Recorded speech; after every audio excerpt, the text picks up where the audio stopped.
Bonjour à tous et bienvenue dans notre podcast théologique. Je suis Sophie, votre animatrice. Aujourd'hui, nous méditons l'apparition du Christ ressuscité aux disciples sur le chemin d'Emmaüs, selon l'Évangile selon Luc, chapitre 24, versets 13 à 15. Je lirai le texte biblique et poserai les questions.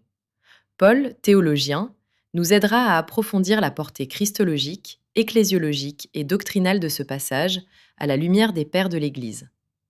Et voici que, ce même jour, deux d'entre eux se rendaient à un village du nom d'Emmaüs, à 2 heures de marche de Jérusalem. Ils parlaient entre eux de tous ces événements. Or, comme ils parlaient et discutaient ensemble, Jésus lui-même les rejoignit et fit route avec eux. Paul, pourquoi Luc insiste-t-il sur cette marche et sur la discussion entre les disciples ?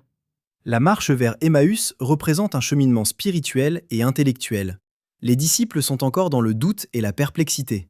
Saint Jean Chrysostome souligne que la marche accompagne le cœur vers la lumière. Même l'esprit hésitant est guidé par la présence du Christ. Homélie sur Luc 91. Le dialogue entre eux n'est pas un simple bavardage. Il symbolise le processus d'intégration du mystère pascal. Saint Ambroise ajoute : la vérité se révèle dans la conversation fidèle et la recherche commune. Ainsi, la route devient un lieu de pédagogie divine. Luc dit que Jésus lui-même les rejoignit. Quelle portée théologique ? Fondamentale. La résurrection n'attend pas notre initiative. Elle précède, accompagne et transforme. Saint Augustin écrit : il se montre à ceux qui ne l'attendaient pas encore pleinement, afin que la grâce précède toute compréhension humaine. Sermon 236. C'est une démonstration de la primauté divine dans l'économie du salut. Ils ne reconnaissent pas Jésus immédiatement. Pourquoi ? Cela souligne le caractère progressif de la révélation. Selon saint Grégoire le Grand, la lumière du ressuscité se révèle graduellement, selon la disposition du cœur. Homélie 21 sur Luc. La reconnaissance n'est pas instantanée. Elle nécessite la méditation, l'écoute et le cheminement intérieur. Paul, comment savoir que Jésus est réellement présent et corporel ? Luc insiste sur le fait qu'il marche et discute avec eux. Il n'est pas une vision. Saint Hilaire de Poitiers écrit : le Christ ressuscité continue d'habiter son corps glorifié. Il n'est pas apparu sous forme spectrale. Commentaire sur Luc, livre 12. C'est la continuité de la chair crucifiée, désormais glorifiée, en pleine cohérence avec la foi définie au concile de Chalcédoine.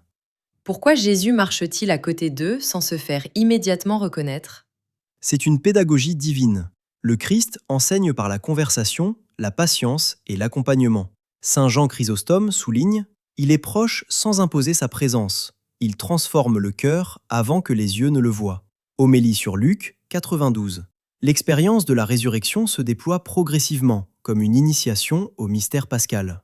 Quel enseignement missionnaire peut-on tirer de ce passage ? La route d'Emmaüs prépare les disciples à témoigner.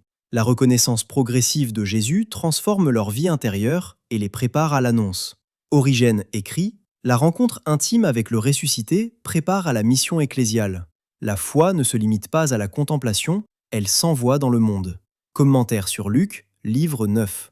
Ainsi, chemin, dialogue et révélation deviennent la pédagogie de l'Église naissante.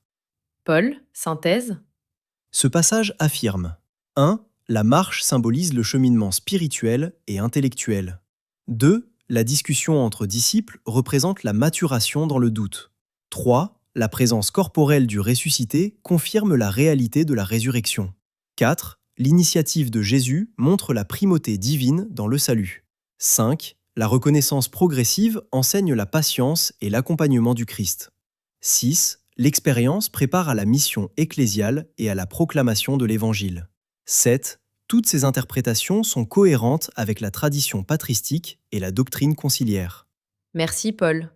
Le chemin d'Emmaüs nous rappelle que la résurrection n'est pas seulement un événement historique, mais un appel à marcher avec le Christ, à discerner sa présence et à être envoyé dans la mission ecclésiale. Merci à vous, chers auditeurs, pour votre écoute. Nous espérons que cette méditation vous a éclairé et inspiré. À très bientôt pour notre prochain épisode sur la résurrection et la vie de l'Église.